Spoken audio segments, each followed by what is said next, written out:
keep going to the job to make money? Is that what you're here for? All your life is just around that part? Subhanallah. Kuffar made that too. Munafiqeen made that too. People who are less smart than you made that too. Yeah, people wake up in the morning and they make money. So why are Muslims? What is that? What is the difference between you and the rest? That I have a Rabb. I have Ilah. I say, La ilaha illa that's the difference. You see? So worship is the difference. You can keep talking about everything, then what? The Muslim is the only one who make a purpose out of it. I am doing what I am doing for this. So I believe that, thank you. You see, when you say Alhamdulillah, you establish the relationship already. Whenever you say Bismillah, when you say Alhamdulillah, you really did that. You are different now. So don't get into Al-Hakum al-Takafur, Hatta Zutu. Now understand the meaning of the word?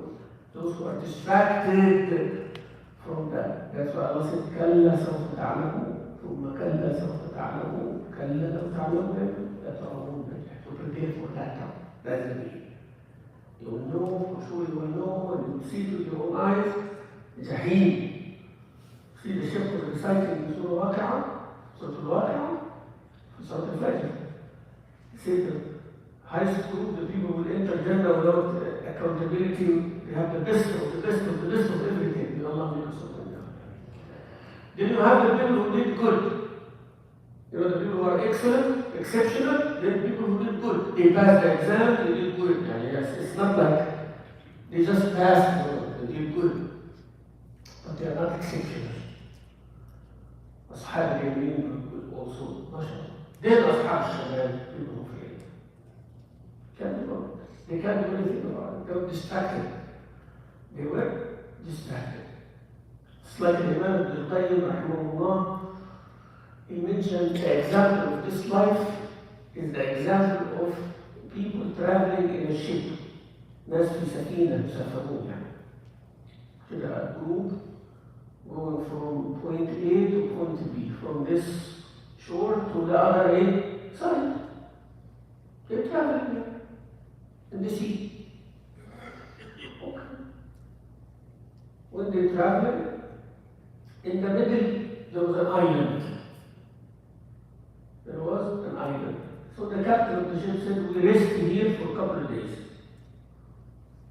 Right? 2-3 days, we rest here, we take our sustenance, food, we wanted to go around, wander around, freshen up, and then come to the ship on this specific time, we would then eat. That's right. The island is big. So he said, be careful, we're warning, this island is big. And if you take your time, you might miss that ship. And we are going to leave in the exact time whether you come back or not. We are going to wait for you. That's the condition here. And they tell them, be careful because this island has everything you want. Everything you want and more. So only get what you need. You see that warning? Only get what you need. So now, that is the material part, get what you need. And you have a certain time, so be careful. 2 warnings. So he said that people went down and said, yes sir, thank you. They went down. First group, they looked around, they said, I need some fruits, I need some of these things, I need to get some water with me. Here is what I can carry. They went around, they took it, and they went back to the ship. They did not even wait until the deadline. That's what I can carry, that's what I need, those are necessary things. So they filled, and everybody had a backpack, bottle of water, I filled the bottle of water, put in my backpack, what I can carry. They went back and waited, looking at the ship, waiting for it to go. When the captain said, all aboard, they were the first ones to board the ship. They took the best spots, everything. All right, we're ready to go. Well, second group, oh, they went and said, oh, wow, fruits. Oh, that tree is much bigger than this one. Let me go get some of that. You know, sometimes when you see the fruit tree, some fruit you can catch with your hand, but you always look into the one which is higher. You see, because hands cannot get to that one that's only that's bigger. So you make effort now, you want to go up. But going up, you might scratch yourself. You might actually fall down. Somehow, but you know you don't, because you're looking at how big it is. You do not see it's big there for a reason. Because it's far. So they started doing like this, and you know, and then everything they carry, and they hear all aboard it is heavy now. Heavy stuff. So they see, man, how am I going to go this? They are, you know, having the gold and the silver, and because they went all the way, you know, found bigger things. Gold, silver, stuff like this and that, take. And they started carrying it, and they dragged it, barely they reached to the ship. And then the captain said, you cannot have that load over here. You are only allowed 50 pounds already. 2 bags only. So they started throwing all of this away. Oh man, why spend all this time carrying this stuff? And then they go to the ship, they find those guys told the best spot 1 or 2 days before they were ready. So they started like, you know, going around and taking whatever, while they are tired and exhausted because they spend all the time to collect, not to rest. To what? Panic. While there is a third group, they lost them. They said, let's go to the other side of the island. If this is here, the more we go, the bigger the stuff, let's go more. They went more, they completely forgot Aslan. The guy who was said to abort did not hear anything, did not go there, and they missed it. And they died in the ship, in the island. Because the island might have all of these things, but they cannot sustain a life there. They lived there, they died. He said, this is the example of the believer, the hypocrite, and the kafir. See, a believer is always caring about where he is going, not the rest area. If the rest area is that beautiful, so what I'm doing is, of course, cannot even describe. I'm going for akhirah. What is this then? This here is like just for me to take whatever I can. That is the island. We came and we go in, and this is the island in the middle. Take what you can and be there waiting. So every believer is waiting for that day to leave. Every day for them is like the last day. You understand? Always ready.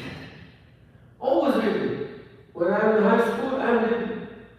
If I die, I'm ready because I'm doing my education right, I'm taking care of my parents, I'm doing all of this thing ready, so my need as a high school student is there. Now, I finished in college, it's there. I'm ready. I got a job, I'm ready. I'm a father now, my mother, I have children, I'm ready. You see? So whatever you are, you said that is what I need now to be successful in this job now, in this dunya, so I need this. If I die today, I will use my current situation as my sustenance. No more, no less. That's why I tell people, I tell them, if you are single man, worship Allah as a single man before you get married. Because when you are married, you are not single anymore. You cannot do whatever you want in ibadah. I'm not saying the wrong way.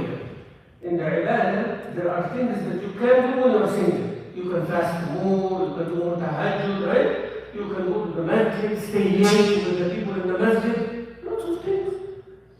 You can do when you are single. But But when you have a spouse, you have a wife at home, and you have children, they have right upon you also. See, they will take away from this, which is also good. But when you are single, you have a chance to worship Allah while you are married. Now, when you are married, there are things also you can worship Allah with that you cannot do when you are single. Yes? When you are married, when you have intimate relationship with your wife, so you can have children for the sake of Allah, that is a type of ibadah you cannot do when you are single. You see now? So you can use what you have now to get closer to Allah. What I'm trying to say is, you always use the situation before you lose the situation. When you are single, use it to worship Allah while single before you get. When you get married, you don't have the option. You're going to only worship Allah because you're married. When somebody has a job, worship Allah when you have a job. You have the means now. You are not in need. Because if you are unemployed, Allah forbid, or get laid off or something like that, you don't have the means. Now your mind is what? How am I going to pay my bills? How am I going to do this? Correct? So now your mind is busy with this. You are not focusing on ibadah like when you have a job and everything is fine with you. Forward? So appreciate what you have. Now if somebody is unemployed, I tell them, Ya Akhi, now you have a golden, I'm not saying you are in a good situation, but you have a golden opportunity to make sincere dua. Because you are in need. Your dua now will be different. The dua of somebody who's rich, his car is waiting for him outside, a very nice house waiting for him, and he pays the bills before the due date. His dua is not like the dua of somebody who is in debt, who's in dire need. When they say, Ya Rab, their heart is like broken, their heart is like tearing apart, their heart is there attached to Allah. So use that time to make that sincere dua. But when you are rich, use that time to make good shukr. You can be truly thankful to Allah. That's why someone one time, both two people who are well-to-do, one of them said, you know, I am fasting, I'm hungry, I'm starving myself, so can I appreciate. The other one told him, you're wrong. I am actually eating well, so I can thank Allah well. You're starving yourself from something that you already have access to. It's not going to be the same like people who do not have access to. People who do not have access to, really when they ask Allah, they're hungry, truly hungry because they don't have another option. Yes? But when you are hungry by choice, it's not the same. Is that clear, Akhwan? It's not the same. So my point is, you are in this dunya just to gather as much as you can within your ability to cross. So don't overweight yourself heavy and only pick the precious things. You know, if you are an island like that and you find gold bricks and you find diamond pieces, which one you pick? Diamond.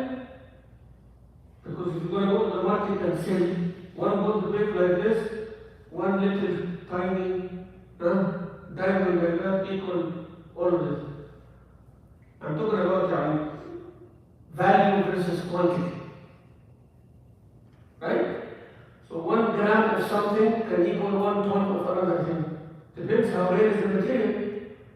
So you can do some amal, some good deed that takes lesser time, but it is focused and it gives you us. So in this dunya, try to pick like that. Pick like this. You can pray lots of prayers, but 1 jama'ah equals 27. You see?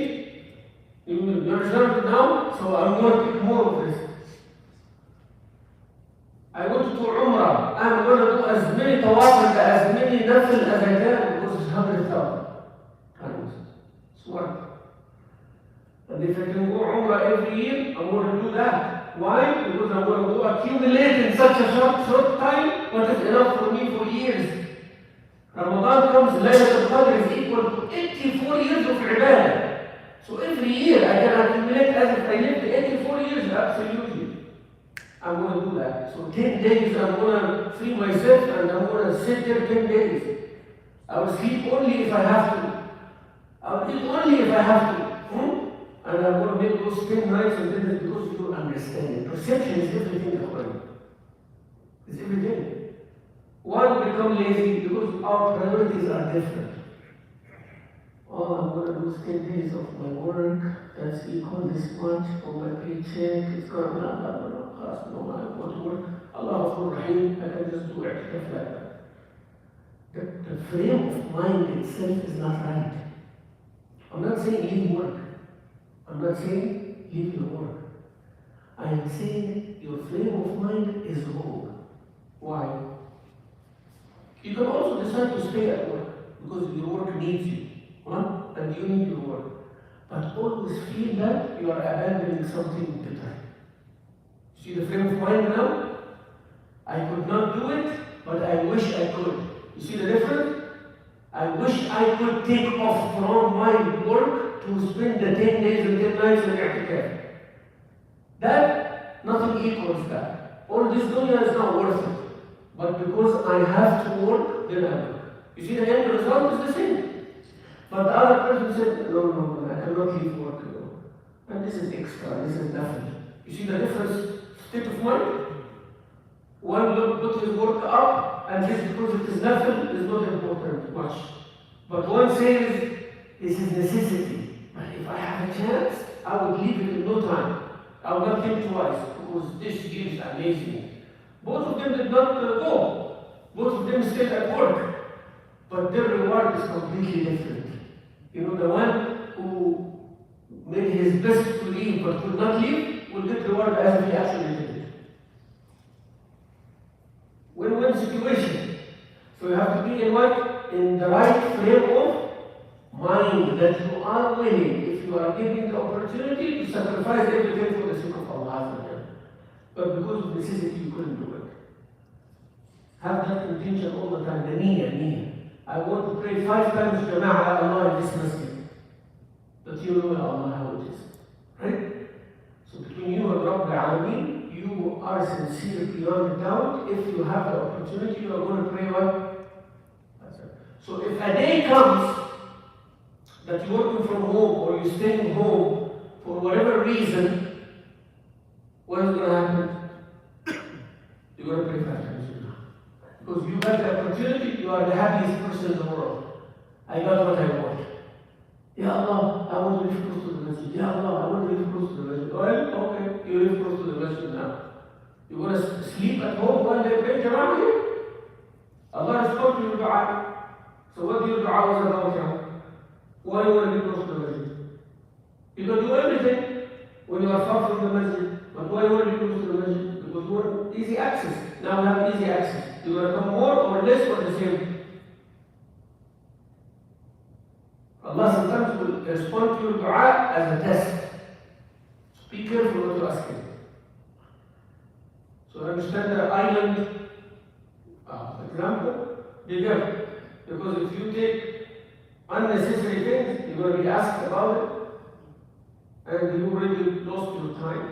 People gather in the dunya as much as they can, they will be accounted Yawm al-Qiyamah, and they will benefit from it.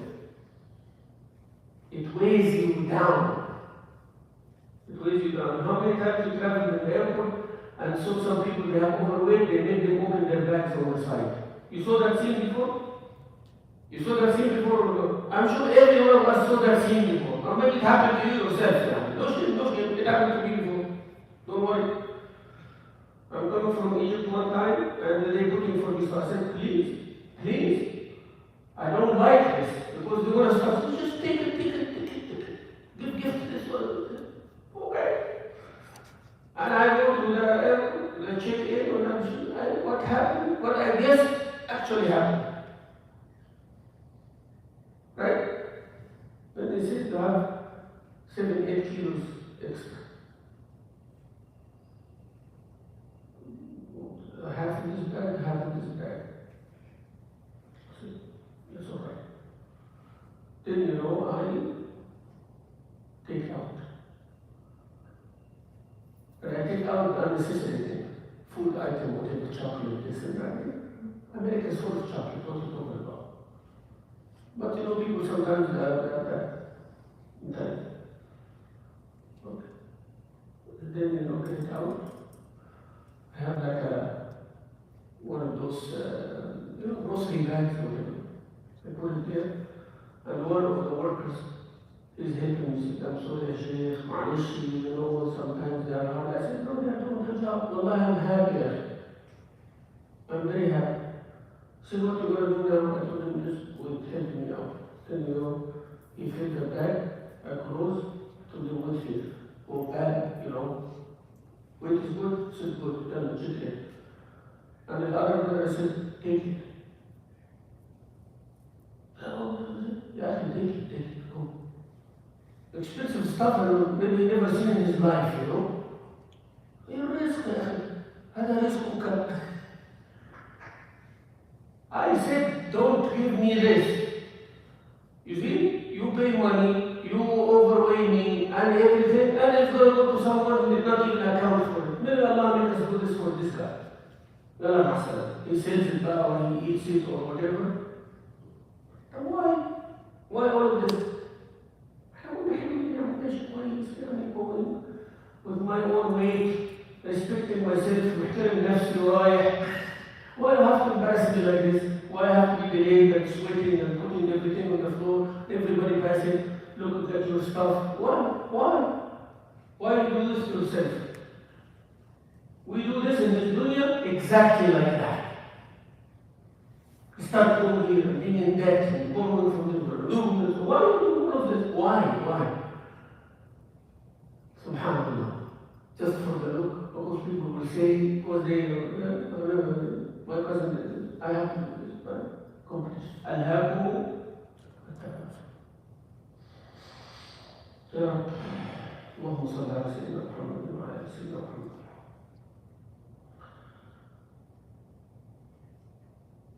Between you and Allah, there is a sitr, means protection. And between you and people, there is also protection. What do I mean by this? Like there is a barrier between you and Allah, don't transgress it. And between you and people, there is a barrier that making them respect you. They don't see your secrets. Right? People don't see your secrets. So the one who violates the barrier between him and Allah, Allah will violate the barrier between him and the people. If you don't respect Allah and value Him, so He does not see you in a bad position, Allah will expose in front of you. So much more. If you care about people so much, forget about people. Only work but between you and Allah. Allah will cover you between you and people. Make sense? من اشترى رضا الله بسخط الناس رضي الله عنه وارضى عنه الناس. يعني the one who cares a lot about the pleasure of Allah, Allah will be pleased with them and make people pleased with them. And whoever cares only about the pleasure of the people, Allah will be displeased with them and they will end up being displeased with Him as well. And you see that by the way in front of you all the time. You go to the workplace, you do your job very good. And someone comes and they are not good.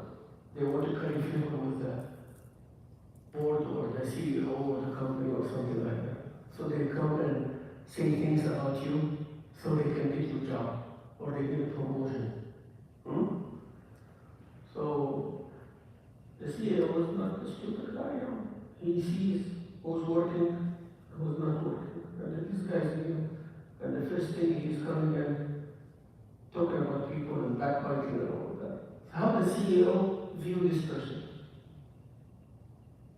He might appreciate the information from him, but never appreciate the person.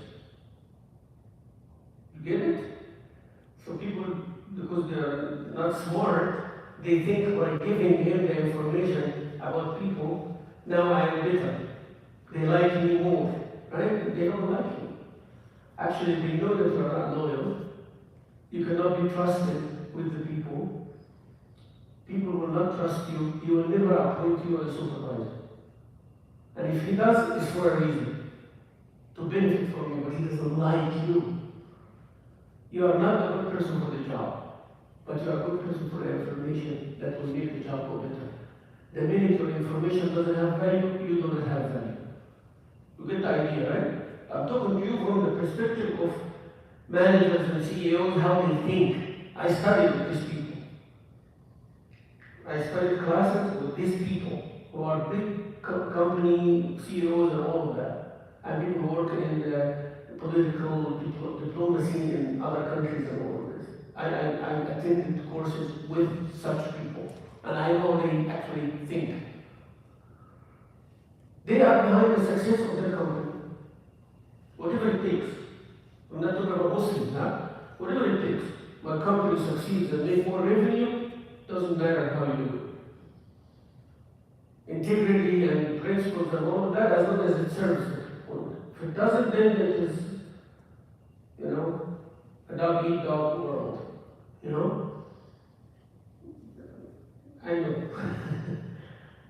Islam no deen in it. So, if you bring information against your friends, well, good, give me more. But the minute your information has no value, you are sold to the first barrel, cheap. That happens on the individual level, on company level, on nations level, countries and governments. You will be sold like this. But if you are a person holding your ground, everybody knows this person is not going to compromise their principles. So we then have to have a different approach. Shaitan works like that, by the way. Shaitan works like that. Amazing. He will never come to somebody doing tahajjud and he will become a kafir. He's going to be crazy if he does that. But somebody in the bar, that's easy to bring out, Slowly, you tell him, drink more. You think about salah. He does not actually think about salah. So, he's already a good customer, A little bit of talk, he's already in the sense. But somebody doing tahajjud and close to the masjid and playing jama'ah, he cannot come until you leave your religion. Astaghfirullah, what are you talking about? Huh? We'll kill the shaitan if he sees him. So how does shaitan will come? We'll encourage you to actually do more worship, but away from the ibadah of jama'ah. I'm telling you, shaitan will come and say, why do you not visit sick people in the hospital? When we do not break the routine of jama'ah, somehow, you have to go, your friend also, brother, Allah said in the Quran, he will teach you, he will give you a lecture of Islam, Take your children, go fishing, go what is it? Ibadah also. The important thing is to break your routine of jama'ah. You succeed in that, then the next level is easier, next level is easier, next level is easier. That is how people are those who sell their principles. The more you compromise with your principle, the more you are easy to compromise other things. So stick to your principles.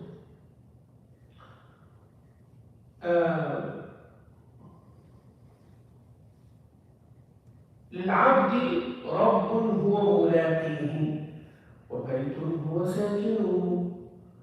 يعني for every one of us there is a Lord subhanahu wa ta'ala you're going to meet with. And there is a house that you're going to move into. So you have to make good with the one you want to meet before you meet them. Give good impression. Send your CV, the CV, send your resume before you apply for the job. What you do, you don't just show up on the door. Huh? You send this is me, this is what I can do, all of that. They make the investigation of what you think. They say, come for the meeting. So you are ready for the meeting before you go for the meeting.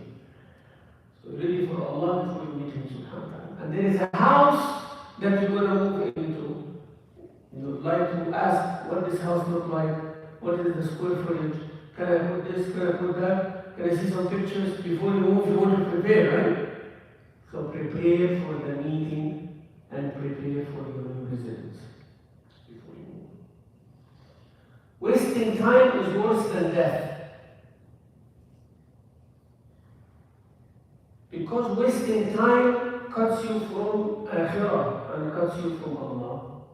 But death cuts you from your dunya, but connects you with Akhirah. See the difference? So if you waste time in this dunya, you lost the dunya and you lost Akhirah. Because you wasted time in the dunya, you did not achieve everything you want, you only got the risk that Allah brought for you. But you lost a lot of the dunya and you lost the Akhirah. So wasting time is worse than death. Because what death does, take you from the dunya, put you in Akhirah. Take you from temporary to permanent. Take you from this dunya za'ila to eternity. That's what death does. Of course it is hard. It's not something nice. But what does it do? It moves you from here to Akhirah. But wasting time, it took away from you lots of things that you can do for the Akhirah. All this dunya, from its beginning at the end, with all its happiness, is not equal 1 hour of misery. What do I mean by that? You bring that person who lived all their life in a very happy way, and then a calamity happens. Do they have any taste for what they enjoy? Tell me the truth. When a person who has it all, he loses loved one, or somebody took his money from him, do they remember and say, oh no man, I enjoyed all my life, so it doesn't matter anymore? You know, people like that. Actually, you forget all that. Enjoyment, you remember the hour of work of that. So is it worth it to spend all your life in enjoyment and you go over there and stay around forever? Or you can have some around here in the dunya but happiness forever. You choose, you pick. Whatever good today, you do not guarantee is going to reverse tomorrow or not. And whatever you suffer from today, you do not guarantee that it's going to be followed by something good or not. So remember that this dunya is not stable. The best profit in this dunya is that you find yourself busy with whatever beneficial for you. And when I say beneficial in Akhirah, so if you find that you're spending a minute or an hour like you are spending now for the sake of Allah, should be happy with that. Leave this masjid with alhamdulillah, I have a good investment. Other than that, you want to be eating, you want to be laughing, you want to be watching TV, what do you want to be doing? What are you going to be doing? You know, if you go from here and you tell me I'm going to be gardening or I'm going to be mowing my grass, good. What else? You'll find most of the things that we do expires now. Doesn't have much value, but this has much value. The salah has much value. The dhikr of Allah, istighfar have much value. So choose wisely. How a person we can describe as sane, person with sanity, person whose intellect, that who sees the enjoyment of the Jannah with an enjoyment of 1 hour. Permanent enjoyment with a temporary enjoyment. 1 hour of enjoyment in haram, he loses the eternity of enjoyment. How can we call this person a person with mind, with intellect? A person who really truly committed to Allah, he leaves this dunya without achieving enough of 2 things. Crying for their own shortcomings and praising Allah Azza wa Jalla. Those things you will never do enough. Crying for your shortcomings and praising Allah Azza wa Jalla. You think you will do enough? Leave this dunya, I did enough? I did enough reflecting on my own shortcomings and I praised Allah enough. Those 2 things. If you are a believer, you know for sure you will never do enough. You cannot praise Allah enough. لا نحصي ثناء عليك أنت كما أثنيت على نفسك. The Prophet himself said, I cannot thank you enough. So a believer leaves this dunya knowing that this is the one thing I wanted to achieve as much as I could. So they are sad only for that. But the dunya, yeah, I know I couldn't achieve it because Allah decided already what I can achieve. So So basically, I'm not sad. Yeah. I did actually what I was assigned to do. You know that? You know that you should leave this dunya knowing that you actually got what you needed to get, what you were ready to get. And you don't regret. But what you regret, I did not pray enough, right? I did not make enough time. I did not make enough istighfar. That's what it is. I'm sitting you here now, half century past, and I know that I did not do enough, and I cannot make it back again, and I cannot make up for that. That's sad. But I know for sure any money I earned so far is the money that only Allah will. I couldn't get more actually. If I go back, I'll not get more. I know that. So it's not something, a source of sadness for me. Whatever in the past is sealed already. Never regret. You learn from it for the future, which that you don't know. But already Allah sealed your qadar.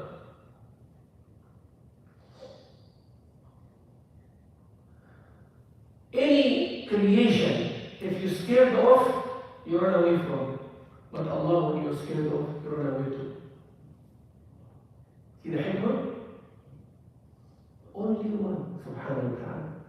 When you are scared of Him, you go to Him. If you're scared of Him, you're scared of anybody else, you avoid. Anything you're scared of in this dunya, you avoid. Even if you face it, you are still scared of it. But Allah Azza wa Jalla, Ya Rab, I am afraid of you, Ya Rab. Please, Ya Allah, take me. See? You want to work. If knowledge benefit without amal, Allah Azza wa Jalla would not criticize the people of the book. They were knowledgeable more than anybody else. They knew Torah and Injil more than any other nation in their book before Rasulullah sallallahu alaihi wasallam. Yet, Allah said, Mahmoud alayhi wa. So never ever think that your knowledge is valuable without amal. Or your amal is valuable without knowledge. Because you're going to make lots of mistakes. If you don't have knowledge, then you have lots of amal, you will make lots of mistakes. And if you have knowledge that you do not associate it with amal, you lack lots of problems. It's like a very nice engine in a car that doesn't move. So you have lots of knowledge.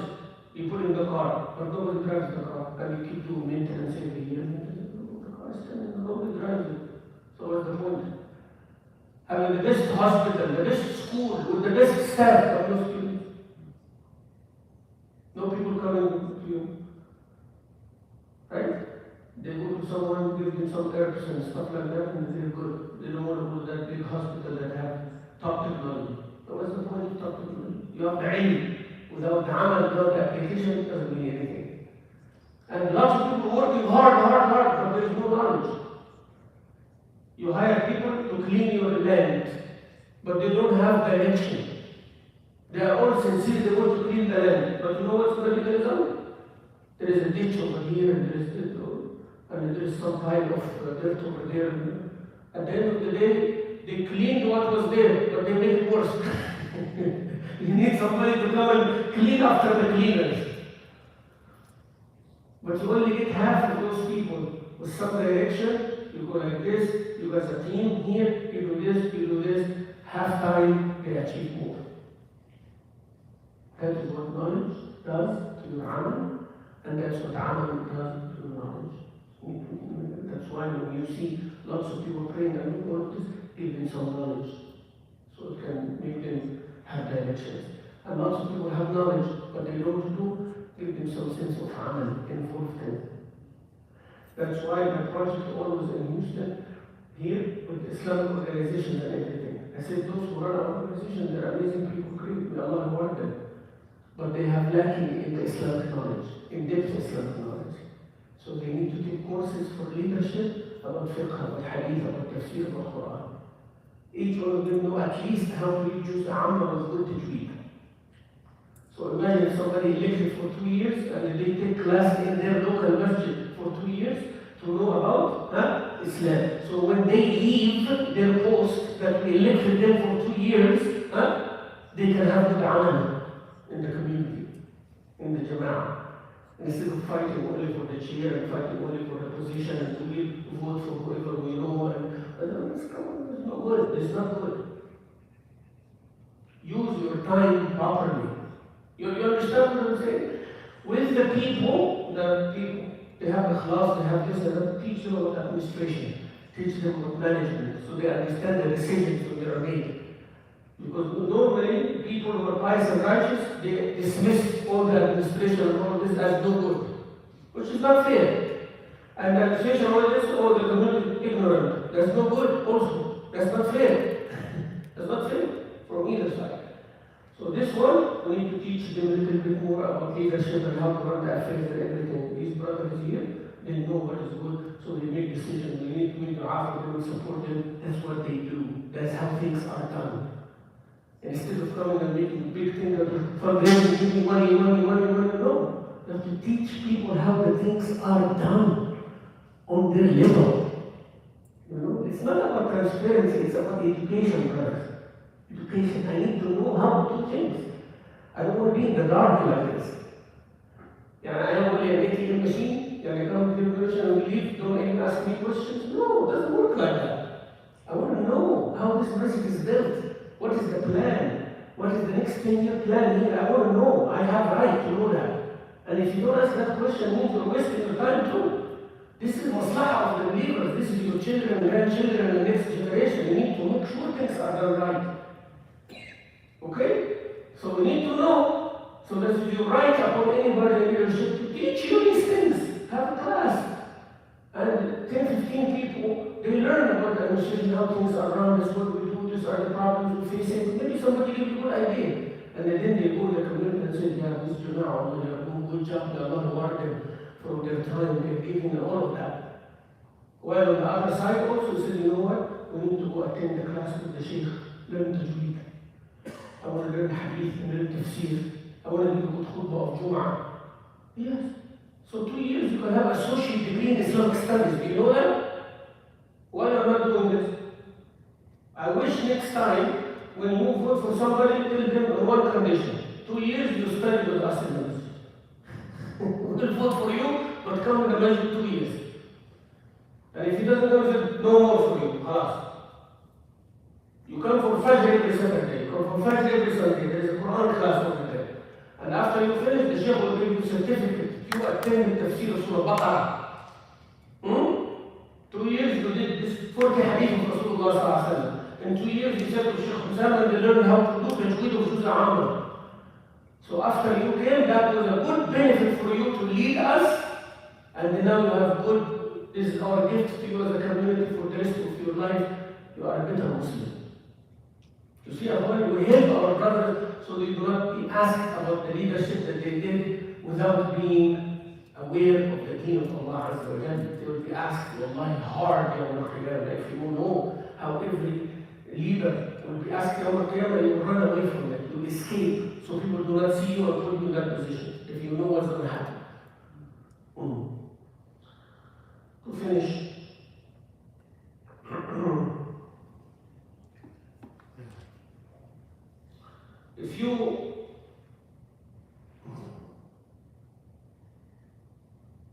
if you have a thought, initial thought, that it is negative, push it away.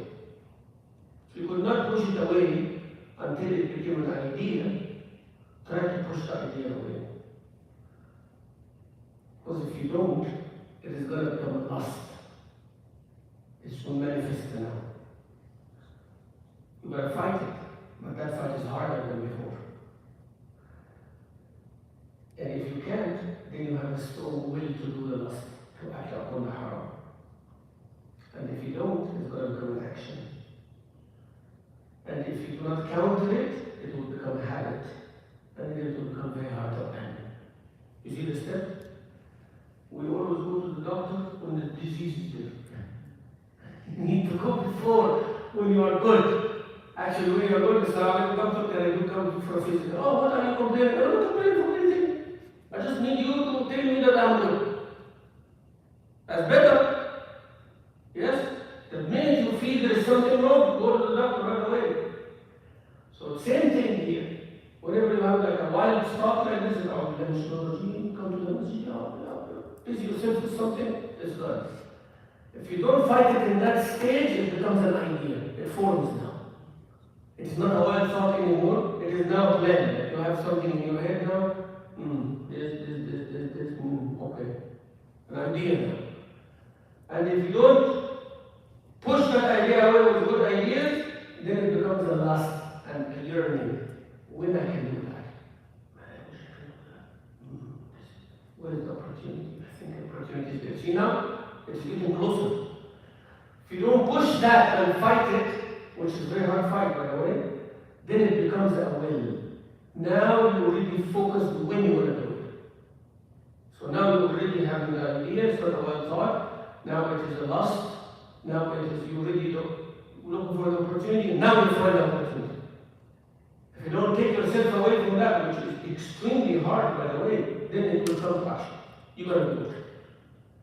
Now when you did it, you should repent. But repentance is not enough. You have to have something to replace that. Because now you are engaged as a vacant spot. There was a vacant spot, now you have a new action now.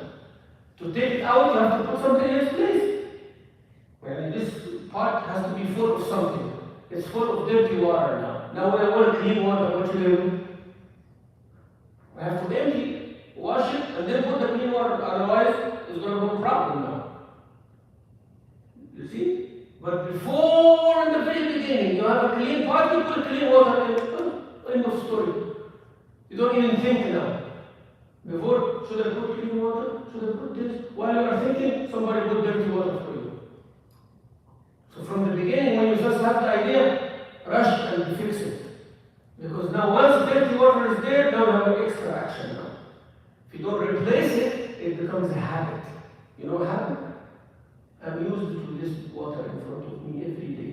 Somebody trying to clean, no, leave it as it is. It's good. That is addiction. You know addiction? I'm comfortable with it. I can't imagine me. I know it is wrong, but I can't. Inshallah, next time we're going to talk about some stages of taqwa and how to bring it. I wish we understand the steps now. This dunya is a temporary. Never sell the permanent with temporary. In this dunya, you regret the time that you did not praise Allah enough. You regret the time that you did not use it properly for the sake of Allah. Remember that when the wrong thing is just a thought, it is easier to push away because idea is harder to push. And lust is harder to get rid of. And action is harder to replace. You don't want to get to that. So from the very beginning, train yourself to do more proactive goodness, inshallah. May Allah make us all those who listen and for the rest of what they listen to. وصلى الله وسلم وبارك على سيدنا وحبيبنا ونبينا محمد وعلى آله وصحبه وسلم أجمعين والحمد لله رب العالمين. جزاك الله.